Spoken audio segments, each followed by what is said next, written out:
Our next panel is on entrepreneurship. This is typically a very exciting topic for anybody, whether they are into doing startups or they're just observing startups from the outside. To introduce the panel, we have our moderator, Rohini Chakravarti. Rohini is a partner at NGP Capital and invests in enterprise companies. Previously, she was a partner at NEA for 9 years and at Intel Capital for 7. She started her career as a networking engineer at Bay Networks and was co-founder and CEO of Ink's Edge. Rohini graduated with a BTech in electrical engineering from IIT Madras, holds an MS in EE from Case Western, and an MBA from MIT's Sloan School of Management. Rohini went to Surrey when she was a child. Next panelist is Ankit Somani. Ankit is a co-founder of Alio. Did I pronounce that right? Yep. Alio. Prior to that, he spent 8 years in various product management positions at Google and Oracle. He landed in the Bay Area after his master's at Georgia Tech. He says he's been banned or kicked out of Whole Foods and 3 Great Mall stores for conducting user research when he was starting Alio. So I think that's part of the startup challenge that he faced. And Ankit's hostel was Goda. Next we have Kiran Kamiti. Kiran is an addicted entrepreneur. I'm glad he accepts that. He is an IITM and Stanford grad and a TEDx speaker. He has built 3 successful startups: RingCube, which was acquired by Citrix; Collage, which is a standalone profitable company; and ContainerX, which was acquired by Cisco. He is now the CEO of Deep Factor, a stealth security startup. Maybe you'll tell us a little bit more about this. It's a step. What we discussed here, Stacy. As a recent Machu Picchu climber, he is an absolute nature lover who believes in working hard but playing harder. So I look to see how Deep Factor really succeeds here. Good luck. Rajesh Swaminathan. Oh, sorry. Kiran is also from Goda. So. Next we have Rajesh Swaminathan. Rajesh heads Applied Ventures, the VC arm of Applied Materials, where he invests in AI, AR/VR, LIDAR, 3D printing, batteries, and healthcare. Previously, he worked at Third Point Ventures. He had also worked at Deutsche Bank and Bell Labs. At Bell Labs, he held senior positions and led successful partnerships in several nanotechnology, optical, and 3-5 startups. Is that right? Absolutely. He holds an MBA from Harvard, an MS from the University of Maryland at College Park, and of course, a BTech in chemical engineering from IIT Madras, where he was awarded President Shankar Dayal Sharma Medal for overall excellence. Congratulations. He also enjoys rock climbing. Rajesh's hostel was Manda. Any Mandakar? Thank you. Come on, guys, show the spirit. Sailesh Ramakrishnan. Sailesh is a partner at Rocketship VC. Prior to Rocketship, Sailesh was CTO and co-founder of Lockbox, which was acquired by Square, a startup focused on marketing for local businesses. Sailesh worked with Anand and Venki, that would be Anand Rajaraman and Venki Harinarayan, 2 well-known alums from IIT Madras, at their previous startup called Cosmics, and continued on to Walmart as Director of Engineering at Walmart Labs. Before jumping into the startup world, Sailesh worked as a computer scientist at NASA Ames Research Center. Sailesh earned his bachelor's degree in civil engineering from IIT Madras, his master's degree in construction management from Virginia Tech University, and master's in intelligence systems from the University of Pittsburgh. He was a PhD candidate in artificial intelligence at the University of Michigan. And Sailesh also was in Goda. So we have 3 Godawites on this panel. Yeah. It's the best panel. And they still Okay, over to Rohini. Yes. Awesome. Well, welcome everybody, and glad we have such a nice audience here for the last panel. Good to have you all stay for the whole day. The rest of the panel will be here post this, so we'll stay for questions and so on. But before we get started, maybe some audience participation here. How many of you are currently entrepreneurs running your own companies or under employee number 10 at your current companies? Awesome. How many of you are at large companies or medium-sized companies thinking about becoming entrepreneurs in the next 1 to 3 years? 1 to 3 weeks? Okay, 1 to 3 years. Okay, we have a couple of those. Great. So I think what we thought we would do with this panel is to really kind of start from the beginning. I think entrepreneurship, people have talked about the last 25 years in technology, entrepreneurship as one of the greatest legal creations of wealth maybe in history actually, and we're kind of living through this magical time, and it's really an honor for us to have so many people around us within the IIT Madras network and the broader IIT network who are around to help us as people want to go through this journey. So this panel will start off with sort of where do you start, when does it all begin, how do you get started, and we'll try to get some of that through the stories people have been through, and then also how do we help each other as we go through that journey. So maybe we can start off there.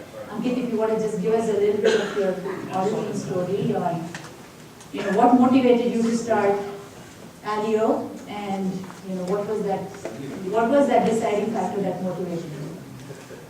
Yeah, I can absolutely talk about that. There are probably 3 things that come to my mind that got me off this journey, or on this journey. The first was, I had been in Google for about 5 years, various product management roles, and I could just see a very linear career from that point on, and that was just not exciting. I felt like there's a huge opportunity from a learning standpoint that entrepreneurship offers. Often unclear from outside, but when you're in it, you're probably learning at an amazing rate. So I wanted to offer myself that opportunity. So that was one of the things that was going on in my mind, and I was trying to do something for 10-ish years. So it wasn't like just one day I woke up. It was this thing inside my consciousness that was happening for 10-ish years. The second thing that happened was my co-founder was actually also an IIT Madras graduate, a very good friend of mine from first year undergrad. He was also starting to look for something.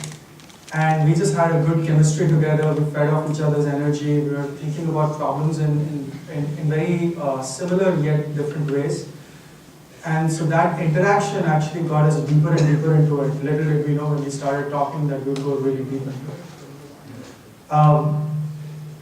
I think one of the things I just want to point out is the premise of the question is, hey, is there a pattern matching, especially in the machine learning world? Is there a pattern matching between what somebody else is doing and what you're going through right now?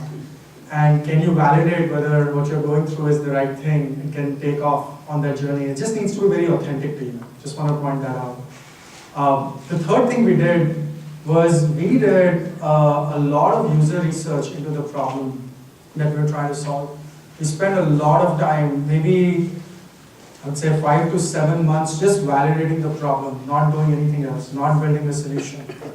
And as we did that, we found ourselves to be very tied to the problem. We found ourselves to really starting to feel very deeply about it, and it felt like something we should stop doing what we're doing right now and just go solve. So those were the 3 things that was on top of my mind. That's how I got started. Yeah, I think, Kiran, maybe you want to add to that from your perspective, which is a lot of good entrepreneurs, they work at a company and they either face a problem that they can't let go of, and they're thinking about this problem that is somewhat tangential to what they're doing in their day jobs, or maybe they're trying to solve it inside the company, and big companies are painful in some ways, and you really can't get something done. So there are various motivating reasons for why people say, I need to get started. You've done it now 4 times, right? So give us some, so maybe there is a pattern already there. So give us your thoughts on it, and I'd love to have Sailesh, you can add to that as well from your NASA to Lockbox experience maybe, on those things. What motivates you? What happens when you're at a company, and what's that spur? Yeah. The first thing for me was I wanted to start a company for all the wrong reasons. When I came to the US, I came to Stanford for grad program right after IIT. And then the first thing that I wanted to do was, what can I do to legally start a company? And I didn't honestly care what I was doing. I just wanted to start a company because I thought it was cool. Entrepreneurship as a career. Yeah, and it was totally the wrong reason to go about starting a company. But at that time, you're 21, 22 years old, and it's sexy to do that. But then obviously immigration, etc., doesn't permit you to do that, so you have to stay someplace and get your visas and all that, and then start your companies. But as you get a bit more mature, you start thinking, to Ankit's point, what problem are you really solving? And is that problem worth solving? And is that problem something that has been solved before? And if so, why is my solution going to be any better than how people have solved it? And you kind of start creating a framework for it. And was that the case with Ringcube? Ringcube, it wasn't, because it kind of sort of was, but not to the point that I would have liked looking back. At that time, it seemed like it was. Okay. I was 26 years old when I started Ringcube, so my maturity levels were a little bit different from what it is now. So at that time, we took a problem and we said, hey, USB drives are becoming popular, and you can carry data on it. What if you carry applications on it? And that's kind of how we got started. We ended up building a virtual container, essentially. We just did not use the word container, so our valuations were a bit off from Docker. but all the same fundamentals. But that problem was a consumer problem. And consumer problems by default are a lot harder to validate, because you need to find a whole bunch of influencers and then validate through the influencers, as opposed to enterprise problems, which are much easier to validate because you know clearly who the buyers are, you just go to the buyers and validate. So that was the Ringcube story. Collage, was a little bit different because I started the company, but I did not want to take VC money. Not because Rohini was any bad, because she was at NEA and she was on a board observer at Ringcube. But yeah, I wanted to try something different. And that worked out okay, but that was a different frame of mind, different way of building a company. Then when I did ContainerX, it was very clear. Like, we knew exactly what we wanted to do. We knew we had validated it. We knew people wanted it, and we just had to go build it. And we built a stellar team, and within 5 quarters we were acquired by Cisco. So that was a good story. Now with D-Factor, I'm doing exactly what I did, but I'm hoping that it's validated it better than before. Yeah. So Sailesh, I'd have you comment on sort of the starting point, but since you also do QVC, maybe you want to explain what quantitative VC is. But I have a specific question for you around something Kiran said, right? Which is when you have lots more data, and founders' backgrounds and so on. Is it a truism that enterprise startups or many startups have older founders, as in people who have worked somewhere and they're solving problems that they've seen before and experienced in a different company, versus maybe consumer startups are more of a more approachable need and they start differently, because I guess we can all see problems as consumers, whereas for an enterprise problem, I need to have been in an environment before to understand that. Do you see that coming out in the data? Yes, we do. Enterprise founders on average are older, have had larger stints at established companies. But that doesn't preclude them from starting consumer companies. But it does set them up very well for starting enterprise companies. So we see that often. More recently though, we've been seeing young founders who have had 2 to 3 years of experience in an enterprise company leave to start, because enterprise companies, depending on the company you pick, they're slow, they're bureaucratic, they have perhaps a different focus, or they have a poor manager who does not allow them to sort of bring new ideas to the table. And so oftentimes we see that pattern as well. And this sort of applied to me in my career as well. NASA was my dream job. I don't know about most of you, but I dreamed of doing stuff in space all the time. But NASA is incredibly bureaucratic, and it's also very subject to the vagaries of the political environment. And so when they moved our mission by about 8 years, you can't live to that long to focus on this one thing that you really like. And so I decided to leave. And then I joined on in Venki when they started their company, and that was the next sort of stepping stone for me, is to watch 2 incredibly smart founders run a company. And you go through that experience and you're like, why can't I do that? Why can't I experience that enormous challenge, but also satisfaction that comes from building a company from scratch. And then the third part is the common pattern that we've all discussed, which is when we got acquired by Walmart, I also saw the challenge of marketing working incredibly well at scale, but there was nothing for small and medium businesses. Walmart could easily outmarket anybody in the marketplace, but your coffee shop was struggling putting out billboards and flyers and coupons. So because technology was available, we found that there was a way to level the playing field, if you will. And that's how we ended up starting Lockbox. To go back to your other question regarding quantitative VC, so there's been a wave of machine learning being applied to X.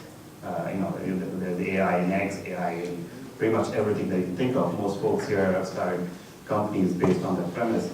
And so in 2014, we asked ourselves, why is that not being applied to the process of venture investing? Why? Because there's quant hedge funds on public markets using algorithms and software for trading. And so quantitative VC is basically an approach where we try and collect as much data about startups as possible and train a model to predict which companies are more likely to be successful. And it flips the traditional VC model in the sense that instead of companies coming to us and pitching us, we seek out companies. So over 90% of our current portfolio, we reached out to these companies and said, hey, our algorithms think you guys are great. Would you like us to invest? And it not only changes the power dynamic, it also makes you incredibly versatile in trying to find these companies. And so we believe this approach of using data is something that will continue to sort of improve the way VC will work in the next decade or so. Yeah, AI for the VC world. AI is for the taking VC. our jobs. No. Yeah, so, Hopefully we'll build more jobs then. exactly, yeah. So Rajesh, I think, yeah, so two questions for you. Maybe you want to explain what 3-5 startups are and sort of comment on your perspective. You've been at Applied Ventures, and what sorts of things do you look at Applied, as well as maybe third point, and maybe connect that to what quantitative VC does, and there are some common themes there. Sure. So at Applied Ventures, we are investing primarily in hardware companies. So Applied Ventures is the venture arm of Applied Materials. So the investment we have in AI, AR, VR, 3D printing license is all related to, in some form or fashion, the semiconductor capability of Applied Materials, and how can we use that for investing in hardware companies. So 3-5 is just like silicon, there are materials in the 3-5 band gap. So those are the kind of companies that I look at back in the labs. Third point, I was in Third Point Ventures. This is a venture group of a hedge fund, so I have some learnings from how public market works and how do you think about it from a venture investing perspective before I moved to Applied Ventures. So I think to your point, Sailesh, we look at, I was just thinking through the three kind of entrepreneurs really on top of my list. One of them was a Harvard dropout. The other team had real serial entrepreneurs who have been there, done that 5-6 times already before we invested in the company. And the third one was a great entrepreneur, great company, but that completely failed, and he's taken up the third one. The consistent thing across all of them was just the passion and the energy that they have as an entrepreneur, and how well they understood the problem in the market, and how passionate they are, how frustrated they are with the solutions in the market. That's pretty much the only consistent theme across all of them, and I can see that in the eyes of these guys. And I think to the point of QVC, if you're able to, there is some qualitative element to how these guys are doing it, but obviously the problem they are solving and the team that they are building can be categorized into the kind of heuristics you're developing to look at what kind of companies you're investing into. So certainly, I think some of the VC funds are starting to look at that aspect, and great to see how you're looking at it. I'm sure interested in seeing how we can do it. Awesome. So I guess, we talked a little bit about how to get started and the pain and maybe a little bit about how do you validate. So I think it's easier to validate if you're closer to the problem. I think the next step people think about is, how do I get people to back me and give me some capital to go run with this, right? I'd love to have you guys maybe make some short comments on capital and how you've experienced it, and then maybe end with Salesh on does capital make a difference? Like how correlated is success with capital? I mean, if you raise 5 million versus 10 million in your first round, or maybe $500,000 versus 1 million, does it make a difference to outcomes if you have, do you see that in the data? So maybe again, we'll just go through this way to your mind. Okay? Just talk about your fundraising experience, how much you raised, and why you decided on. Yep. So I remember I left Google on April 13th. It wasn't a Friday. It was April 13th. And at that point, I would say maybe our problem validation was around 25%. Right? We were still doing more validation, but it felt like there's something there. And we had to leave our jobs. That was the thing we had to do, otherwise we couldn't have validated it completely, at least for the space we were looking at. 5 months later, we had our seed round closed. To raise our seed fund, we actually didn't talk to any investor for the first 2-3 months after leaving the job. It might feel weird, it might feel like, oh my God, you left your job, you don't know if you're going to get money. And of course, I'm really thankful my wife had a great job and she fed me and all of that. But for the first 3 months, it was really validating the problem. Convince yourself that this is a pain. I can say that in 3 sentences, here's the pain. I can point to 2 customers who can get on a phone call and say, yes, this is a pain I'm willing to pay for. And the moment you do that, that's basically enough of a validation. Talk to an investor, that's what they're really looking for. Can somebody say that this is a real pain, and then they need to believe in you as a team, which initial days they're believing you and as people more than they're believing in the great technology that you've built over many years. Very often that happens. For most of the crowd here, you have the right credentials very often to convince them on that front. So when our whole testing around validation got over, I think it was around the July timeframe, we literally stopped doing everything else. We said, okay, now to make progress, we need to raise money. So for 1 month, that's all we did. We had everybody in the network, IIT Madras and beyond. We hit up people via cold emails. You would think, many VCs will tell you that cold emails don't work, I don't look at cold emails, but if you have the right content in it, some of them reply. So our actual lead for seed was Bain Capital Ventures, and that's how it started. So within 1 month of starting that process, we had closed our seed funding. How much? We had originally gone for $2.5 million. At several points, it felt like either we're going to hit it or it's going to be beyond that. It ended up being, we were lucky that more people were invested or were interested in investing, and so we ended up doing $3 million. That was sufficient to put us on a path for next 1.5 years, 2 years, so that's how we had gone. That's the perspective we had. In the year after that, our sole goal was validate the pain. So how do we get to enough number of customers who can use the product, build the product, use the product, see value, not worry so much about product market fit, but get like some initial feel of it.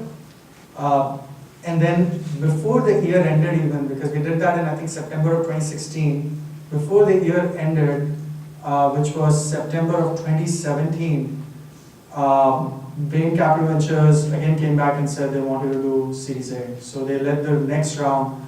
We wanted to make this round much more inclusive. So we got an industry partner, Randstad, which we sell in the HR space. Randstad is the largest staffing company in the world. We got them to invest as well. And we got Google AI Fund as well, more from a technology standpoint. So we made the round a little bit more inclusive. But in the first case, it was 1 month dedicated effort. In the second case, it was primarily an inside round leading to us going out there with the relationships we had built over the last year. We utilized that to build the rest of it. That's the 2 rounds of funding we've done so far. Awesome. So Kiran, maybe you want to add both those perspectives on how it is to bootstrap and whether if you found that to be a capital to be a constraint in that environment, Or the other way around, which is, did you have an easier time raising capital and you started spending it in ways you wish you hadn't? Because entrepreneurs sometimes feel that way too, that you got funded and therefore you're mind to do things that maybe you should have validated before you got to that point. Yeah, I think a little bit of both. I think when I did the first company, Cube, NEA had invested in it, so we had done, at that time, a 4 million Series A and then the Series B. And I believe a little bit of the Series C as well. So we ended up raising about 25 million total over the course of the lifetime of the company. And then Collage, I completely bootstrapped it with like less than $1 million raised, and we even took a convertible note, and we paid half. Did you personally invest, or did you make invested my own money your as own well. money? Yeah. So, but you felt like you had built up a base. I mean, some entrepreneurs don't have the ability The base, to. yeah. Okay.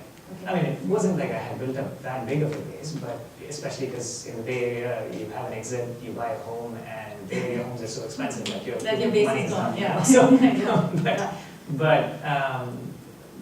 but I think that shows a bit of a commitment as well, that you can actually put a little bit of your money to bootstrap the company. Yeah.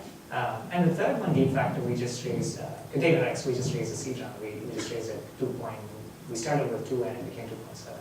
So we closed it, and before we raised the next round, we were acquired. So 3 different experiences altogether. First one was, I felt like we raised a little bit more money than we should have. And that was our first foray into starting a company, my first time being an entrepreneur as well. And I think that we ended up making some hiring decisions to hire X number of people because questions around how fast can you hire, how big can you get, can you hire quality people, becomes very... you have to prove those. You have to prove that because you're a 26, 27-year-old founder, you're trying to prove that that is possible. Yeah. And there is always questions about whether you can actually do it. And in order to prove that, you end up overhiring. We followed exactly what Google follows with respect to hiring, with respect to serious coding interviews and all of that, multiple rounds of interviews. And so we hired like really good guys, but I felt like we hired more than we needed. If I look back, at that time it felt right. Collage was, on the other hand, completely bootstrapped. So I ended up having 10 people in Bangalore. And one could argue now that the Bangalore is Silicon Valley of India, so you should go to Chennai, not Bangalore. It's a different story. But I felt like we actually utilized resources a lot better with that thing, because you don't have much money to play with, so the room for error is much, much less. And Container X, we ended up raising just a C, so we were only like 8 people right here in San Jose. So I think we hired just the right amount of people to get it done. Interesting. So Rajesh, maybe you want to add an investor perspective on that. So you invest in seed and A and B, Series A, Series B. right? And so when a company comes to you and you have founders who are looking for a seed or an A or a B, what do you look for at each of those stages, and how do you think about whether that's the right amount of money for them to be raising? Sure. I think Ankit put it very well. The biggest one we look for is, what kind of problem are they solving? There are problems in the world and what we call as a high-value problem. The problem is so critical that your customers would value you so much and would be willing to buy your product or acquire the company and so on. We call it as an aspirin versus vitamin problem, right? People can live without vitamin, but if you're splitting headache, you need an aspirin, right? So what kind of a solution are we solving? That's the biggest one. Then because we are in hardware investing, we invest about $50 million a year. The biggest one for us is, is it a very differentiated product? And how, like I said, how the customers are going to be valuing the solution, and how sustainable is it going to be? Because from an investor perspective, we do look globally for investing across the world, not just in the US. And for everything that we're trying here in the US, China is putting significant more amount of money in terms of trying those solutions at a much higher scale as well. So it's very important to understand how sustainable it is, how much competitive advantage you're going to have. So those are critical. And that's at the earliest stages. So even if you're looking at a seed deal, you... Series A, we typically look at that. A seed stage, we are relatively okay in terms of $250 to $500 million kind of investment. But the problem and the long-term potential of this is still very critical in terms of how globally people are trying to solve this problem. Right. And the Series A is typically for hardware companies, it's at least $5 to $10 million minimum. Series B is obviously $15 to $20 million kind of check overall. And the Series A, Series B are looking for significant more proof points, and whether you have taken some down money to deal with some of those things, what kind of investors are you attracting. But probably the most important metric at that stage is what kind of a team do you have. Is it purely technical focused, or have you attracted other people in the market who have been there, done that?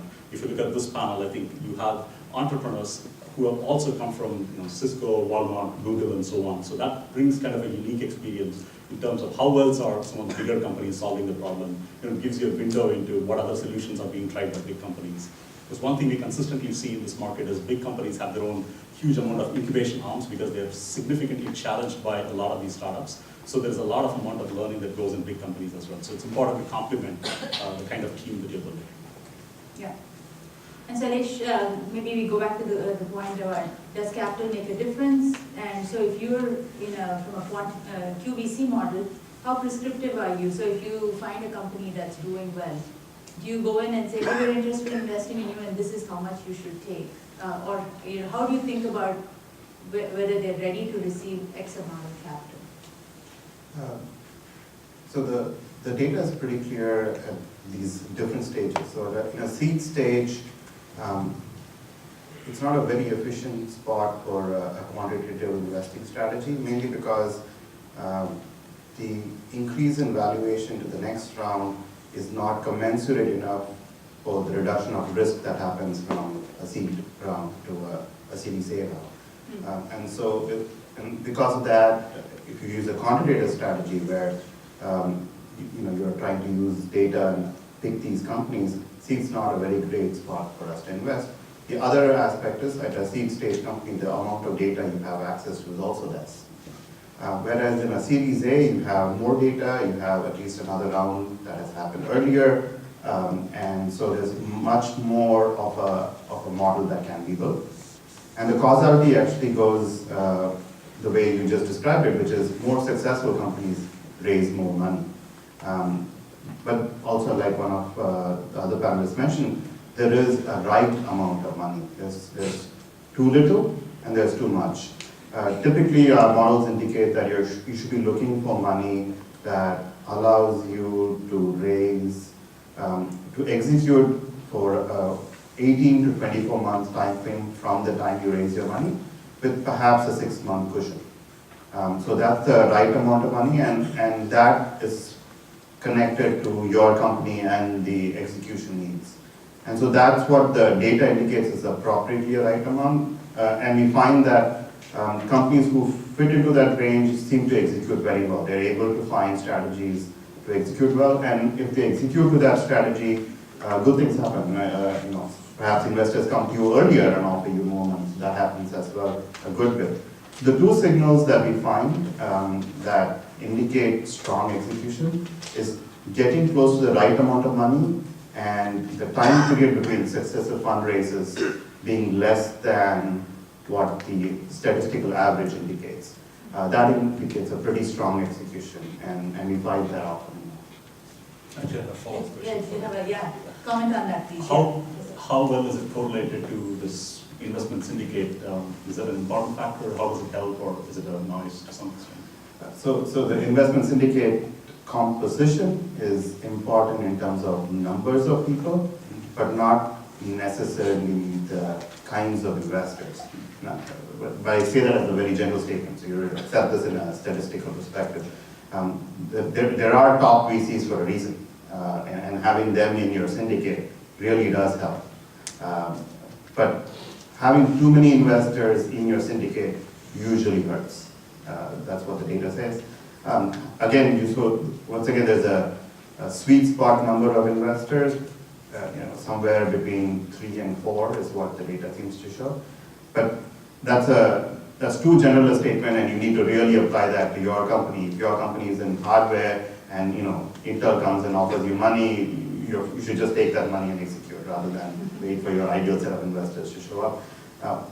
But we find that entrepreneurs have trouble understanding this composition a good bit, and they don't think about this as thoughtfully as one would hope, especially when there's somebody offering you money. And to your point, taking too much money usually is because they're so happy that other people are giving them money to invest in, and more is always better, right? We find that that's generally not a good idea, but you only find that out when you do analysis looking back. It's a hindsight, yeah. It's definitely a hindsight. So we have another 15 minutes, so I'm going to open it up for questions if people want to, there are mics open if you want to line up and ask questions. And while we get people ready there, I do have a question on, this whole network is meant to help entrepreneurs get there. And I know, Manishi is in here, we have resources in our network. Ganga Hostel. Sari was the best, by the way, and Ankit, you have, Ankit, yeah, don't you think? Ankit, you want to say something? Ankit spent 1 year in Sariu. I was just very well behaved, so they invited me. Officially or unofficially? Yeah. We'll leave that. That's a separate one. Yeah, exactly. We'll Go down by day, sorry. This is for the social after we're going to have a discussion now. But, so Manishi is here, we have IIT Startups which actually runs an incubator, and there are mixers, there are resources available for people who are setting out on this path to be entrepreneurs, and we're super excited, of course. We've got Nani also out here, he's one of our cohort managers. Awesome. Yeah, so I think we'll have some resources right after this in the social for people to talk to. But we have a question here, so maybe we'll start with that, and then I have some other questions for the panelists as well. Go ahead. Hi, I'm Surya. I'm a 94 to 98 IIM alumni. I'm running a startup developing automated driving specifically to address road congestion. And my question is specifically based on Rajesh's comment about addressing whether it's an aspirin or so wider. Typically the kind of problem, a lot of times we jump at solutions before understanding the problem, and one of the things that we learned the hard way, I would say, is the problem that we are tackling is a lot more like a nasal polyp. Actually, truly. While a lot of startups are kind of busy trying to spread a little bit of, congestion and cold to each other than really trying to address the problem. So in that sense, what is your advice to startups that want to kind of tackle this kind of problems? Of course, we are seeing quite a bit of traction, but it's also a mindset change that people need to believe that it can be solved, because there are a lot of startups that are kind of developing all kinds of technologies, which are only adding to the problem, I would say, than actually addressing the root cause of the problem. Sure. But it is possible to solve it, because a lot of things in the internet are kind of solved using similar techniques. Well, there's a mindset change that needs to be kind of tackled as well. Sure. We look at it as, are you bringing the right set of people who have some intuition into the problem and how else it's being solved, right? They could be in the same industry or to some extent in a different industry, but have some domain expertise. If you have an AI expert, as an example, it's a broader expertise, it's a functional expertise, not necessarily industrial expertise. And then they can look at it and say, is that solvable for autonomous driving? Second is certainly have conversations with potential customers to really see how else are they trying, is this really a problem? I would say the third is definitely do your homework on the competition, right? Those are the three things you will encounter later. It's better to learn it earlier than later. And one thing we have consistently looked at is if I don't know an answer to a question, I don't try to break my head about what is the solution or how do I solve the problem. I look at it as who do I go and talk to. Right? The moment you change it from what and how to actually who, it's much easier to make progress and find out whether you're on the right track. And doing all of that upfront significantly helps in terms of making a decision whether you really want to go solve the problem or not. But is part of your question that, let's say there's a step function change where I don't have customers to go ask? So you sort of have to solve the problem first before you can get a customer to say, yeah, okay, now that you've solved it, this is exactly what I was looking for. But a customer can't imagine that as the solution, or they can't tell you what they want. My question really is that some problems are more deeper than people understand them enough for. Basically, we may understand that's one part of it. First you have to understand, but also let others people understand. Because most people think that they understand, but they understand very shallow, I guess. Yeah, so where do you start when you when we have, and also you have to convince the other party as well, including investors, including other stakeholders. So it can become a lot of research work on your part as well, that kind of needs. Yeah. But we also need probably investors who give the same kind of. Right, and I think maybe Kiran, you can comment on that, because I think in some of what you experienced with RingCube was that you were really early, containers hadn't happened, the public cloud hadn't happened, and a lot of the technology solutions you came up with are very pertinent to the public cloud. but you were trying to do it on a USB stick, you know, as an enterprise user, like a prosumer product, right? And so there is product, there's a technology curve to it, and then there's a product adoption curve, and then there's a market adoption curve. So maybe you want to sort of comment on when you have heavy technology investments that are required, which are the types of things we should be funding, right? How do you validate that? How do you know you're on the right track? And how do you build a cohort of people around you that will help you get to that right answer and not have it fritter away along the way? Yeah. And there's two aspects of it. One is, am I building something that is so hard to explain that, you know, it'll take me an hour to explain to a buyer who's going to pay me $5K, you know, then it's not worth doing. Second aspect is I'm actually going to, you know, it's a hard to do product, but it's actually very easy to explain the value prop of the product. So the way I think about it is, snap your fingers, assume the product is ready today. Forget what's under the covers. The product's ready today, and it does X. Does that X solve a meaningful enough problem that people are willing to pay for? If you can explain that in 2 sentences, fantastic. Then there's at least value in building X, right? And then you might think do an iterative process of you build a little bit of X, and then you go convince investors, because obviously investors will, if they believe in the value prop, then the next question is, can you really do this? That's a great question to ask, because that means if you can do it, you have business, right? So, yes. Quick follow-up question, because you guys have done serial entrepreneur. How long does it take for you to come to those 2 sentences? Does it take a few months, few weeks? How do you fine-tune and how do you get to it? Yeah, it really varies. I mean, with enterprise products, I say that it's a little bit more harder than consumer products, because consumer products, you start with a value prop, and you know what problem your friends solve, because that's something that you run into in your day-to-day life. But enterprise products are, by the nature of the number of companies that are there in Silicon Valley, you have so many people trying to approach it from various different angles. This is broken, that is broken, this is broken. Yeah. We're all solving broken things, yes. And the funny thing is, many people are solving the same problem in a different way. So you may not exactly be solving what somebody else has already solved, but you may be tackling the same problem that person is solving. Then you're competing for the same dollars, and that's not a good position to be in. So I think enterprise products generally take a lot more time to get that landscape figured out.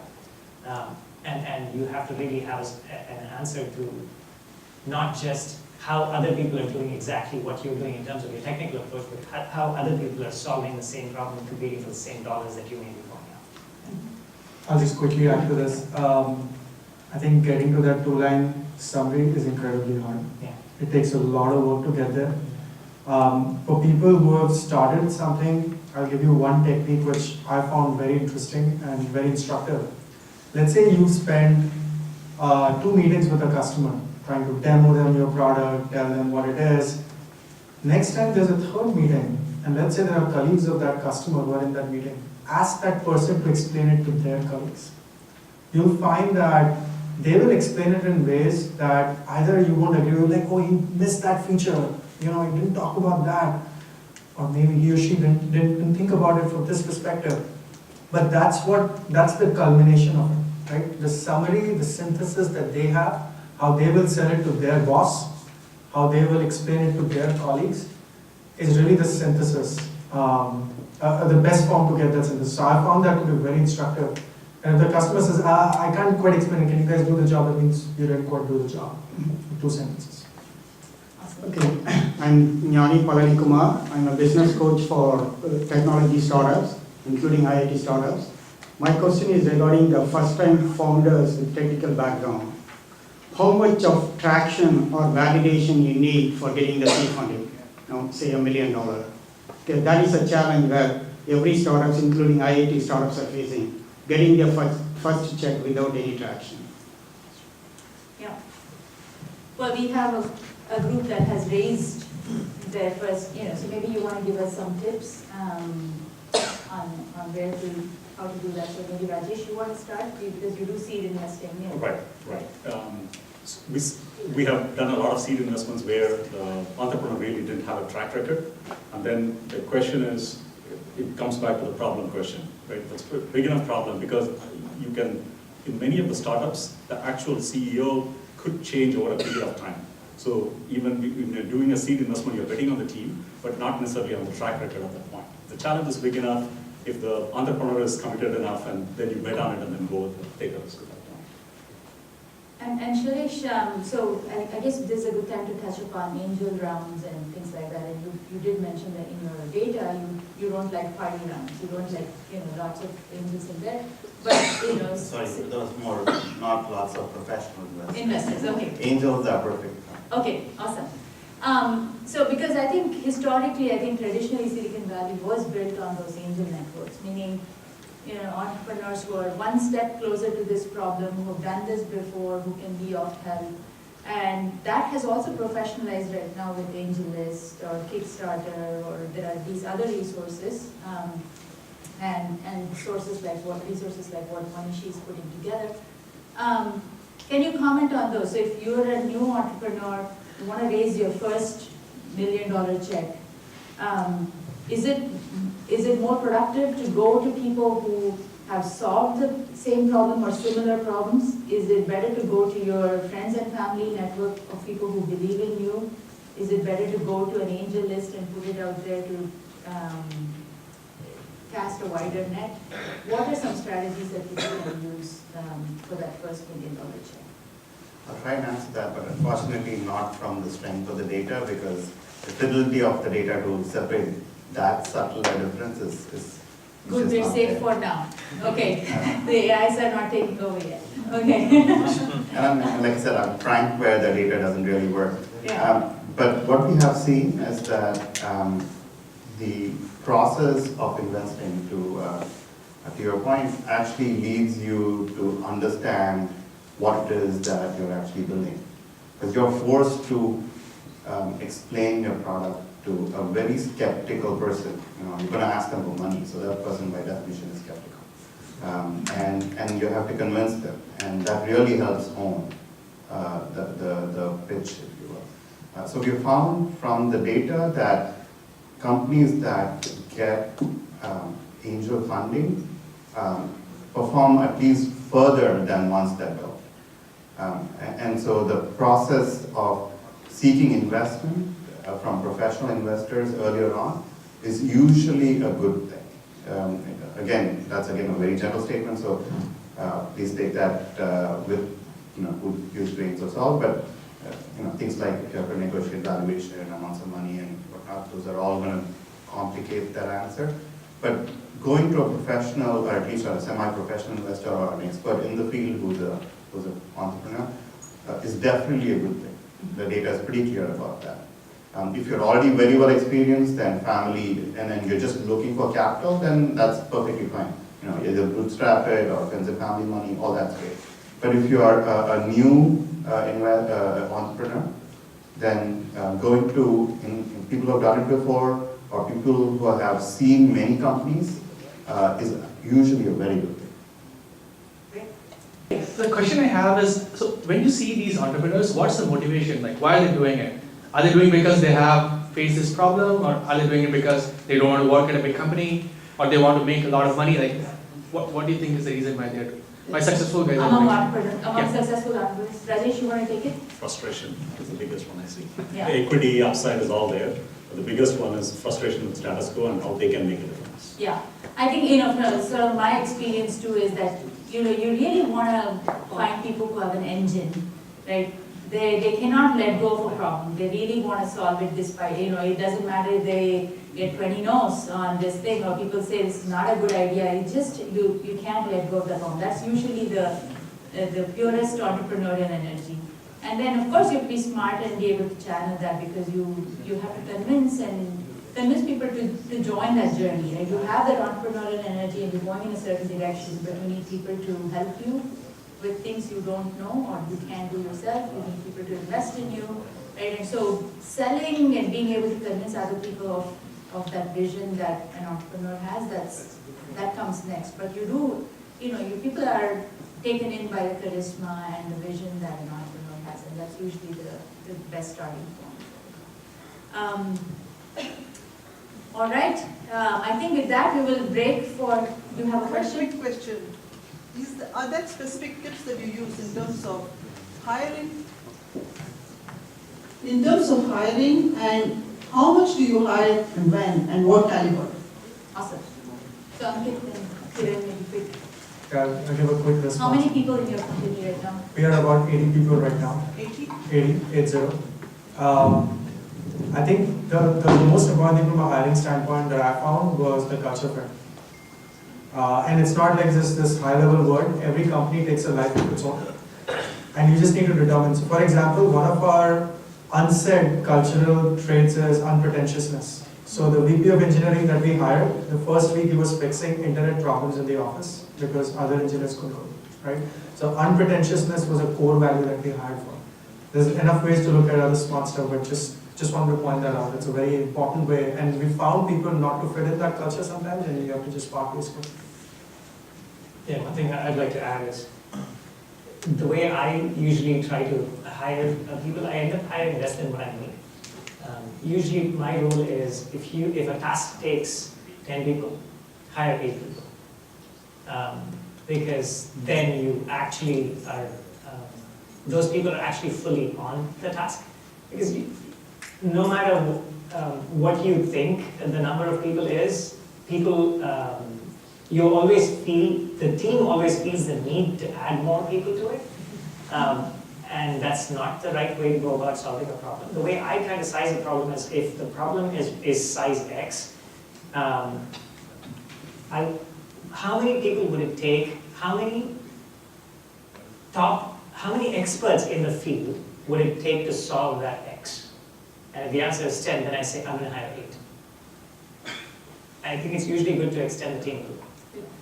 And can you comment on, Kiran, maybe you want to comment on point on culture, right? So people say that your culture gets set sort of at the point when you hire somebody whose job you couldn't do, right? Like if you're in engineering and you're hiring somebody to help you, like that's a different hire than if you have to hire somebody who's doing marketing and who's never done their job, and you have to figure out a way if they're good at their job and whether you can trust them. What are some ways you use to hire people where you haven't done that job before, and you just have to figure out whether this is the right hire for the company? Yeah, I mean, that's actually a great question, and it's a question that stretches you as an entrepreneur as well. And we've all made our share of mistakes hiring the wrong people. But the one way to kind of at least reduce the number of mistakes that you can make with respect to wrong hires is references. Do not underestimate references. Like go above and beyond with respect to references, and ask. Keep double clicking on the type of hire you need to the exact job description. Meaning, I've seen many people that write a job description just for the sake of writing a job description. Like when you're trying to hire somebody, you actually create a job description. That's reasonable. But then it's exactly not the job description that you need. Meaning it's 90% there. I think that you'll be doing a much better job of hiring if you actually do go above and beyond writing the job description itself. Like sit down, spend 15 minutes thinking about it, spend half an hour thinking about it. And the job description should be so exactly to the point that you know who you want to hire. Then go and hire that person. And once you've actually talked to a few people, don't ever give up the first offer to the first person that you like, even if you like that person 100% of the job. Talk to a few more people and then do reference checks. I usually have 2 candidates picked, and then I do reference checks, and then it's like a finale, and I pick the winner after. There's also something that the data has to speak about this. You asked about how you hire. The data says that companies that hire consistently are usually more successful than ones that are not. The external vote of somebody joining your fast-growing startup is pretty significant. So companies that seem to continue to hire and hire over a period rather than hiring once are more successful. And companies that hire, that delay the hiring of executive teams also are slightly more likely to be successful. So please don't hire your top management, unless your founders are already your top management, hiring head of X, Y, and Z, closer to a more appropriate time seems to slightly bias towards more success. Only thing I would add, don't confuse culture with similar people. Like, Yeah. make sure it's diverse people who are complementing you. And if you're hiring from big companies, make sure these are not people with entitlement who feel like, they deserve this and they're going to just focus on the daily. You need people who can wear multiple hats, even though they have different expertise. Awesome. I have another quick question, sorry. Can we just take that to the private session if you don't mind, because I think Naren's like waiting from there. I just wanted to say something, just 2 seconds, which is, I was actually part of the. No, you can talk, take it here. Yeah, actually I wanted to just say something for Naren and team. I used to be part of the Iitmaana organizing committee maybe like 4 or 5 years ago. It was an incredible experience. But the amount of hard work it goes into creating sessions like these, it's amazing. And Naren and team have been consistently doing this throughout the year. So if you guys can just give a big round of applause to Naren.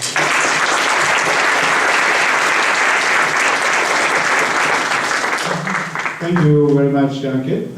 So I'd like to thank this panel. It's a tough thing to pull off a session late in the afternoon on a Saturday, but I think they did an excellent job. And I can see a lot of ideas cropping up in people's minds out here. So let's give this panel a nice round of applause.